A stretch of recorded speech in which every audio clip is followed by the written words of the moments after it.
Dari dokumen yang secara eksklusif diterima toponews.com, disebutkan sejumlah ruangan dalam keadaan basah dan tergenang air ketika polisi melakukan olah tempat kejadian perkara. Dalam dokumen yang diterima Toponews, terdapat keterangan dari saksi bernama Suparman yang melihat Yosep menyiramkan darah di lantai.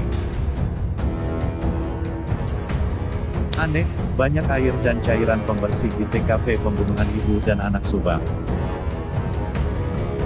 Ada hal yang tidak biasa di tempat kejadian perkara, TKP pembunuhan ibu dan anak di Kampung Ciseti, Kecamatan Jalan Cagak, Kabupaten Subang, Jawa Barat, yakni terdapat banyak air.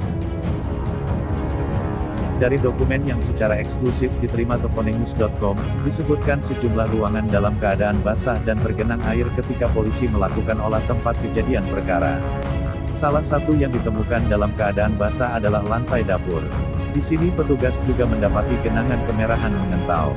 Barang-barang di kamar korban, Amalia Mustika Ratu, 23, juga diketahui dalam keadaan basah. Bahkan lantainya berair. Ruangan tersebut dalam kondisi kacau balau. Petugas pun mendapatkan sebuah gayung berwarna merah muda serta alat pembersih lantai di balik pintu kamar Amel. Demikian juga di ruang tamu. Air menggenang di sini. Selain menemukan ruangan yang basah oleh air, para petugas juga dapat melihat percikan dan genangan darah di sejumlah ruangan di rumah tersebut. Kemudian di carport, persisnya di belakang mobil Toyota Alphard tempat mayat disembunyikan, terdapat sebuah ember besar yang setengahnya terisi air.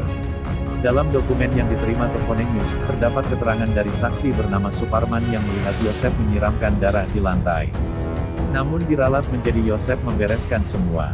Pembunuhan Tuti Suhartini 55 tahun dan Amalia Mustika Ratu 23 tahun masih menarik perhatian publik. Sejauh ini polisi sudah menyita banyak barang bukti dari TKP serta memeriksa 25 saksi, tetapi kasus pembunuhan tersebut masih belum terungkap. Bareskrim pun turun tangan untuk membantu Polres Subang dan Polda Jabar menyelesaikan kasus kejahatan ini. Danu menjelaskan, dirinya memang sering mendatangi rumah Tuti. Namun, kata dia, kedatangannya itu hanya jika dipanggil dan disuruh oleh korban.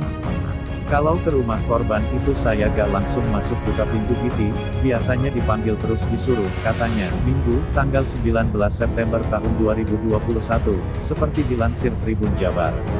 Ia pun membantah keras tuduhan yang menyebut dirinya memiliki akses keluar masuk ke rumah korban.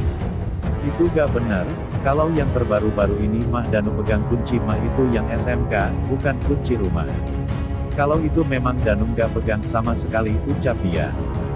Dugaan Danu bahwa Danu itu pegang kunci misalkan, sok aja gitu, pasrahkan.